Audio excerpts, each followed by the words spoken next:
my name is Beth Hiley here for Board Game Geek at SPIEL 17. I'm sitting down with Elad Goldstein from Golden Egg Games, who's brought us Edge of Humanity. Yes. I know, this is a big box for you guys.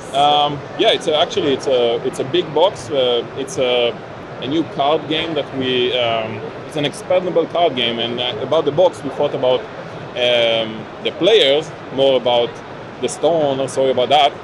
So this big box actually will contain every expansion that we plan for the game. Wow. So you have a special tray, a plastic tray that you can contain all expansion in one box. So it's actually bigger for you guys and not, sorry about that. On behalf of everyone who loves to organize, thank you for thinking ahead. And sorry about those companies that make lovely trays, great trays, but you know. your trays maybe are better. No, I don't know if it's better, but you know, they might lose some business about that, but that's okay.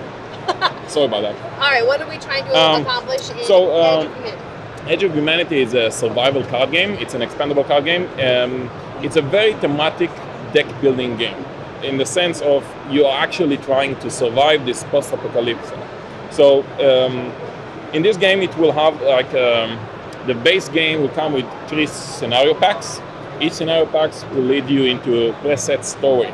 And the story will tell you about how the game ended, how the world ended, and the game will end. Game, world, what's the difference? Yeah. So the first game is about an epidemic flu, and so everybody died because of that flu. And also it has a location, a specific location, which is New York City. So you're trying to survive in New York City after this aftermath. So what you're trying basically to do in this game, everybody starts with, everybody represents a group of survivors. They have started a colony, and you're trying to recruit survivors that are lurking around, and you try to get them into your colony. They will not only give you points, they'll also give you special ability. The other way to score points is also to rebuild civilization by building your colony up. So building a safe house, a clinic, a bunker, or whatever you need also give you more points, of course, and it will give you also special abilities. So most stuff gives you special abilities also. So after a few rounds of play, everyone has a different kind of colony, really different.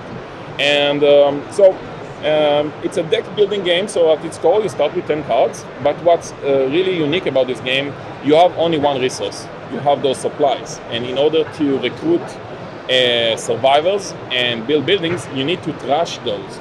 So trashing is a big concept in this game because you are fighting for those supplies in order to rebuild and draft and recruit guys, but you're always constantly destroying your deck while building it. So you start with about 10 cards and you finish the game maybe with 12 cards, not like 50, 40 cards. So it's a completely different feeling when you play in this kind of game, and this is why we call it, at its core, it's a deck building game, but it's much more than that. And I can just briefly show you how a round works, because it's pretty unique. So at the start, we have an event deck. So you actually have this story pack here, and then you just flip it, and you start your story, basically. All right, so let's say hospitals overflowing with patients are a thing of the past. The sick aimlessly roam the streets knowing that their days are numbered. I will not read the rest. You'll have to buy the game. Spoiler.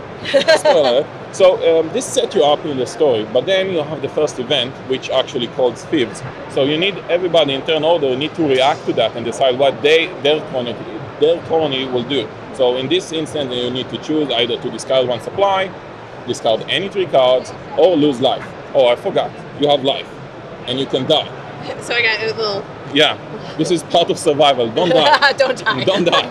Well, in this game, you will not be out of the game, but you will have some punishment. So it's very taxing. It's actually a strategy to live on the edge, and with little life, or flourish with a lot of life, but maybe a limited amount of action. So everything in this game is tactically and strategically directed to you as a player. You have the choices to make, and those are tough choices to make in order to strive. So you go through this event phase really quickly, and then you have the normal action phase, which is like a dominion. You do one action. So as an action, you can play an action card and do what it resolves. And also you can start building a building, or as an action, you can just discard cards from your hand. And after you're playing all of your action, you actually refill your hand back to your hand limit. It's not like you're automatically discarding. So hand management, deck building, and of course, you need to also keep in control your life sets. And after this action phase, you will move on to the trade phase, where you trade cards. You actually blindly bid a card. Wow. And that card is out of the game again.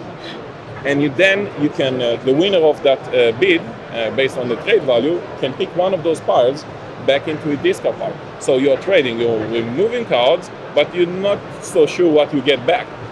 Okay? So this is another mechanic that have the trade phase. Lastly, you have a recruit phase. Once you have survivors in your hand, you can recruit them freely, not freely. You need to pay with, you need to trust supplies in order to recruit them, but you pay them as a free action onto your colony. This is the last phase of the game. And then you just refresh the game and start all over. Flip the card, and new resolution, and new event coming up, and those events will smack you. So the game is very taxing. So if you're looking for an easy, multi-solitaire kind of deck building, this is not for you. But if you're looking for a thematic feel, a deck builder that gives the story and gives you the feel that you need to survive. There's very much a plot to this one. Oh yeah. And of course there are 2 new story modes inside the base game. So the next game will, spoiler, will show up. You will have bullets, weapons, so we can utilize those weapons in order to survive better. And the third storyline, which is including the alien invasion, those aliens will make you do stuff that you don't like, such as maybe firing at each other. So the interaction level may go up a level. So.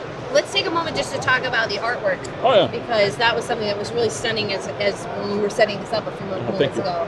Yeah, we used several artists, and all of them were really great. Getting the vibe and the feel. It's a dark game, so we wanted some more dark style survival. Basically, we took into account all post-apocalyptic, civilization ending movies and styles. Like you can think about The Walking Dead,